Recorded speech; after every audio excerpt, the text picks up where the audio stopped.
మన చట్టసభల్లో క్రిమినల్సే ఉంటారు. ఎందుకు ఉంటారంటే ప్రజలు పట్టించుకోరు. ప్రజలు పట్టించుకున్నప్పుడు అధికారంలో క్రిమినల్స్ కాకపోతే సత్య హరిచంద్రులు వస్తారా? భారత రాజ్యాంగం ప్రజల పేరు మీద ఉంది.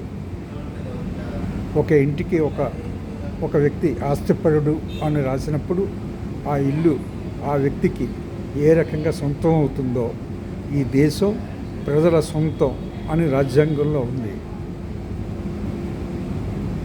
ఈ దేశం మన హక్కును మనం వదులుకుంటున్నాం. మన ఇంటి హక్కును మనం వదులుకుంటే పక్కన వాడు వచ్చి ఆక్యుపై చేస్తాడు. అలాగే క్రిమినల్స్ వచ్చి ఆక్యుపై చేస్తున్నారు. ప్రజలు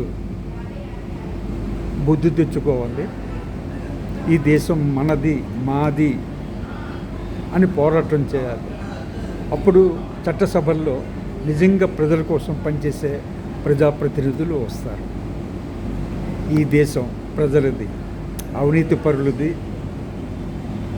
అక్రమ ఆర్జన పరులది కాదు, నేర చరిత్రులది అసలే కాదు, ప్రజలది.